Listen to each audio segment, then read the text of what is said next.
the state of our health, something we strive to improve and maintain, but sometimes inadvertently destroy.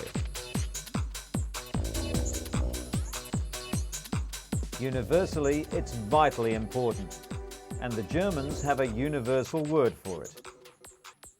Gesundheit. In today's episode, researchers are reporting an alarming increase in drug resistance among HIV-positive people undergoing antiretroviral drug therapy. Drug-resistant strains of the virus are appearing in 20% of all new cases. Mentally handicapped children often face discrimination in China, but a small private school in Beijing is trying to make a difference by giving a handful of pupils a brighter future.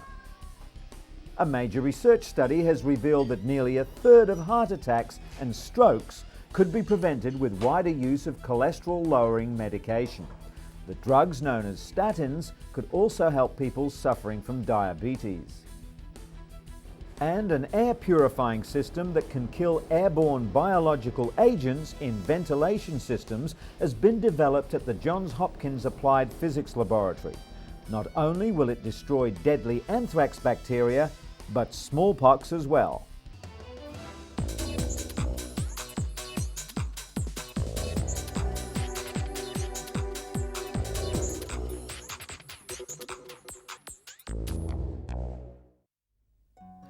Our first story is about cooking with indoor fire. It's a way of life in many developing nations, but it's causing untold harm on respiratory systems. Findings show that women who regularly participate in cooking activities have exposure levels that are 2 to 4 times higher than men. They're also twice as likely as men to be diagnosed with acute respiratory infections. Locally manufactured improved efficiency stoves can reduce exposure to toxins by approximately 40%. Additionally, if cleaner fuels such as charcoal are used instead of traditional wood, dung and crop residues, exposure to smoke pollutants can be reduced by more than 90%. It's hoped that these results will get international aid groups like the World Health Organization to fund stove programs. The international assistance would help 2 billion people around the world to reduce the global burden of respiratory diseases. And speaking of clean air, a report released by the National Academics National Research Council found that below standard air quality on commercial planes is what often causes passengers to feel sick or dizzy. The report was commissioned by Congress after the Association of Flight Attendants made several complaints. Eileen Abt of the National Academies of Science headed the study and says air quality is a serious issue that's received little attention since the mid-80s. According to Abt, some of the air quality problems stem from pesticides, which several countries require to be sprayed on aircraft. Other issues include low oxygen levels in the cabin, poor environmental control systems, elevated ozone concentrations, and significant increases in the number of aeroplane passengers. The study calls on the Federal Aviation Administration to ensure compliance with air quality regulations and carefully study flight attendant symptoms to determine long-term health effects. Gesundheit. When it comes to allergies and asthma, pollen in the summer months and inner-city pollution are often blamed. But in reality, the air in your home can be just as harmful, which is why more and more people are demanding so-called healthy homes. Building consultant Bill McCauley believes that under-wrapping like this cuts airborne pollutants by 50%. It lets air out, but stops too much coming in. Allergists agree that managing the air in your home can reduce the chance of developing asthma. Condensation around windows or pipes breeds mold spores, which can cause sneezing and wheezing. The best way to stop mold is to replace wood or copper fittings. Medical assistance should be sought for asthma and allergies, but doctors are also advising that often health care can quite literally start in the home. Autumn for many is a joyous time of year. The crisp, cool weather and holiday season is energizing and festive. But for those suffering from seasonal affective disorder, or SAD, Mood and energy drops with the leaves, resulting in a lack of concentration, weight gain and depression. In fact, most people suffering from SAD have trouble getting up in the morning, while facing the day can seem like a gloomy prospect. Neil Owens is a SAD sufferer and one of the first research subjects in the 80s to undergo light therapy for treatment of the condition. Owens created the first light boxes that were used by major medical institutions conducting SAD research, and later went on to build them for consumers as well. The special full-spectrum artificial light helps reset the biological or circadian rhythms while boosting levels of the neurotransmitter serotonin in the brain. Exercise and a balanced diet can help the darkest days of winter seem a little brighter.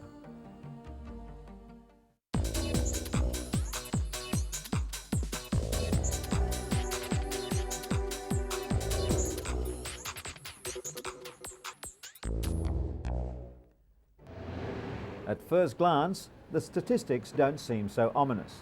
An estimated 163,000 people are infected with HIV or AIDS in Russia, a country of 147 million people. But experts fear the real figure could be 5 times higher. In anticipation of World AIDS Day, UN AIDS and the World Health Organization released the grim statistics, showing the former Soviet bloc now faces the fastest growing infection rate. The increased use of intravenous drugs is of key concern, as is the epidemic in the pediatric population. This hospital in St. Petersburg is the only one for HIV-infected children, abandoned by their mothers, mostly HIV-infected drug addicts. More than 80% of the reported cases are in people under 30. AIDS is now the 4th biggest killer around the world. Africa continues to be the hardest hit, with almost 3/4 of the almost 40 million sufferers worldwide. Researchers in the US are reporting an alarming new increase in drug resistance among HIV-positive people undergoing antiretroviral drug therapy. 50% of Americans undergoing highly active antiretroviral therapy are developing mutant strains of the deadly virus due to irregular use of the drugs. Researchers measuring the blood viral levels of 2,000 people undergoing the therapy also found that 64% of participants experienced a rise in viral levels over time. This indicates that they're receiving less benefit from the drug cocktails than they were a few years ago. The main reason for these alarming figures is that drug compliance is so difficult. The study found that 20% of all newly infected people were already carrying drug-resistant strains of the virus. If the trend continues, the HIV virus could develop resistance to all drugs. The AIDS crisis has had another unexpected side effect too. It sparked a diverse cultural response from both HIV-positive and HIV-negative artists. Positive Lives is one of the most remarkable responses. For 8 years, it's charted the course of the virus and its impact on people's lives. According to the exhibition curator, Kevin Ryan, this art has many different uses, for health, for education, and for knocking down barriers of stigma. Literature has also seen an explosion of HIV content. AIDS provides elements that are crucial for a good read: love, sex, death, and plenty of drama. Like no other health crisis, HIV has sparked creativity that comforts, questions, and also explains.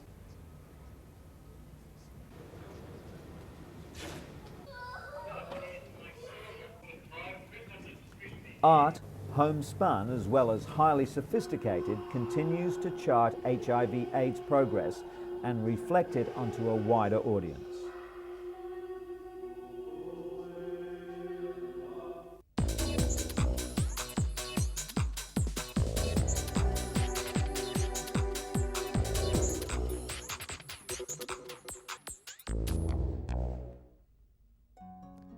Val Garvey was told not to expect any miracles when her son Poyrik was diagnosed with autism 3 years ago.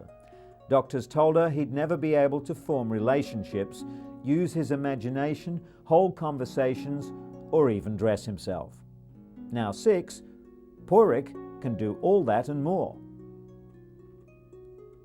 Autism remains a mysterious condition that affects 1 in 500 people. It's a neurological disorder that varies widely. But what autistics all have in common is an inability to forge social relationships naturally. Porik's progress came from a unique home-based educational program pioneered by the parents of 28-year-old lecturer and writer Raun Kaufman of the Sunrise program at the Autism Treatment Center of America.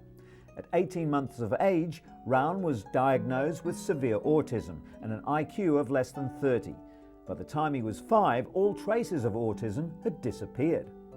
The Kaufmans realized that they had to get Raun's attention, so his parents joined him in his fun activities. The Garveys are now following the principles established by the Kaufmans 25 years ago. Through playing, Porik is learning to unlock his imagination, to communicate his desires, and above all, to build confidence. The Sunrise program doesn't offer a cure, but it provides the means for an autistic person to show the way in and for their parents to show the way out. For these youngsters in Beijing, studying is a constant uphill struggle. All of them are mentally handicapped to varying degrees. The Beijing Fortune School for Mentally Retarded Children is attempting to give these 50 children a brighter future. According to a recent survey, around 1% of children under 14 are mentally handicapped. That means that over 3 million children are in need of specialized education, but very few ever go to school.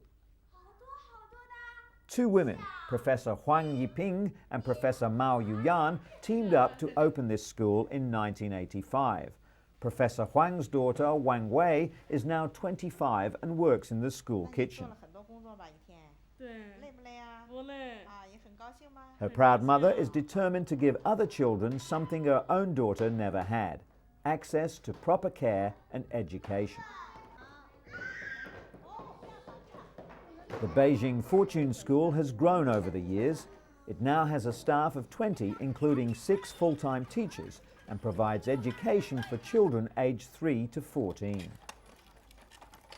The school is privately funded and has developed its own teaching methods. There's much emphasis on recreational activities as well as the arts.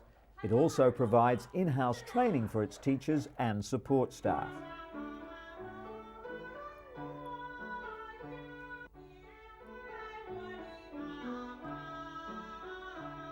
Zhou Jingren has attended the school for the past 3 years. He was born perfectly healthy, but soon contracted meningitis, a serious inflammation of the brain's lining, which resulted in brain damage. His parents, both well-off business people, hired a maid to watch him 24 hours a day, as all the local schools refused to enroll him. The real breakthrough came when they discovered the Beijing Fortune School. According to his teachers, Jingren could not stand still and would destroy things when he first arrived, but they've seen a substantial improvement. And his mother has too. In stark contrast, life is bleak for 13-year-old Gongyi, who lives in a poor village in the mountains north of Beijing. He hopes to drive a tractor one day, but he may not even be able to fulfill this simple dream. While the nearby town does have a school for mentally handicapped children, it costs more than the family's entire annual income.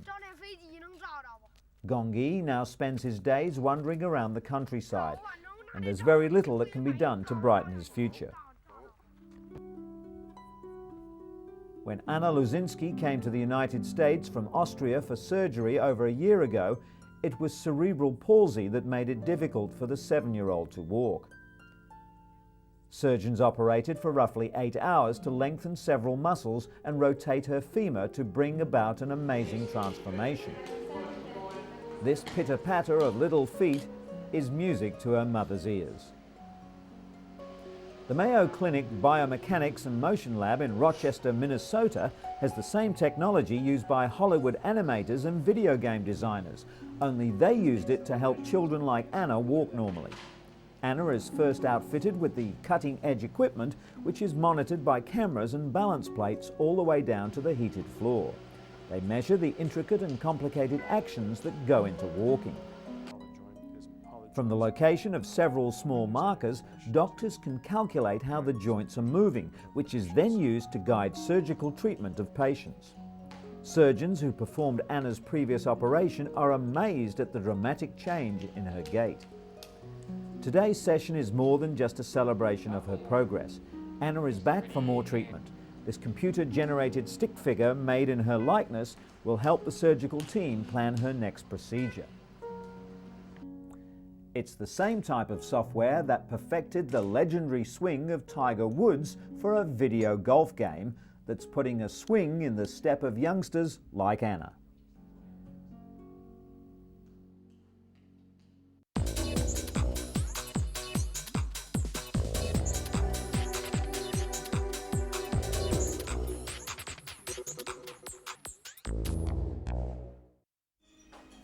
A major research study has revealed that nearly a third of heart attacks and strokes could be prevented with wider use of cholesterol-lowering drugs known as statins.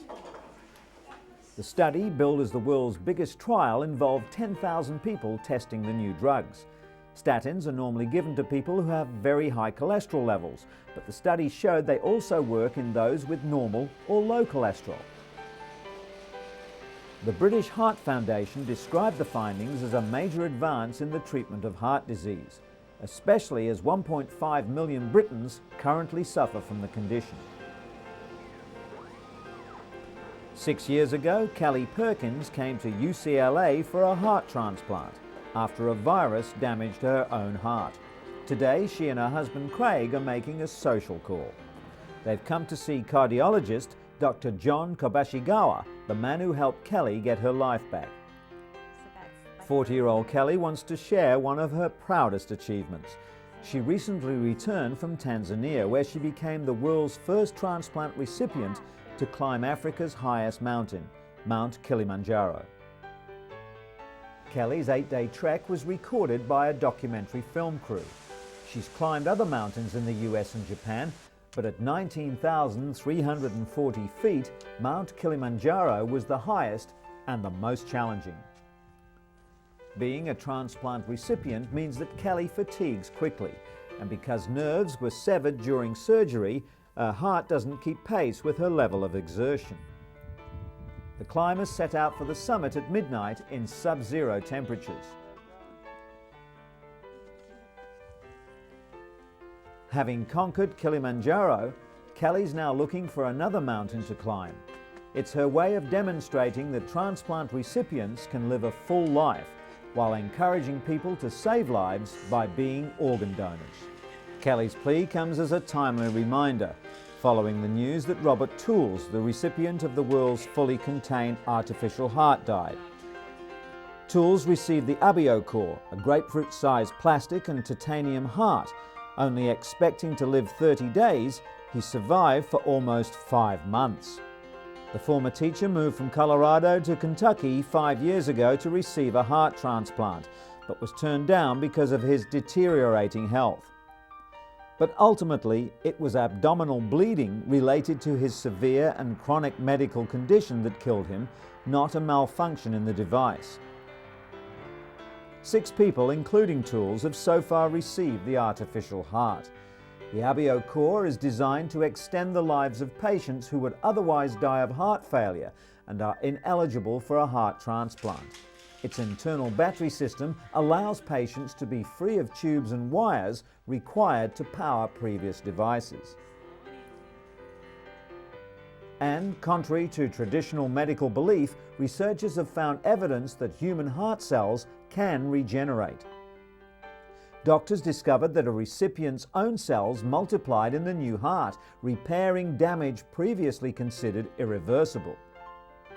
Just days after surgery, male transplant patients who received female hearts had new blood vessels and muscles with male chromosomes form in the female hearts.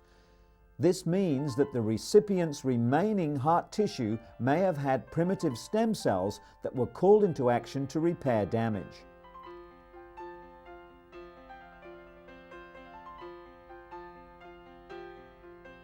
Scientists are now trying to harness the self-healing power of cardiac stem cells.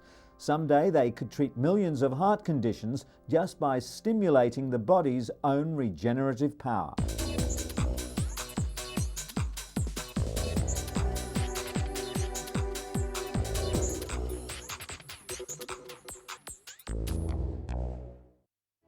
US researchers say they've created an air filter system that's capable of destroying the deadly anthrax bacteria and a host of other lethal viruses, including smallpox.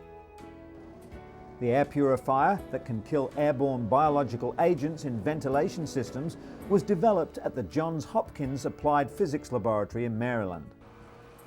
Dr. Richard Potambo created the device out of an inexpensive commercial filter, then added the purifying system.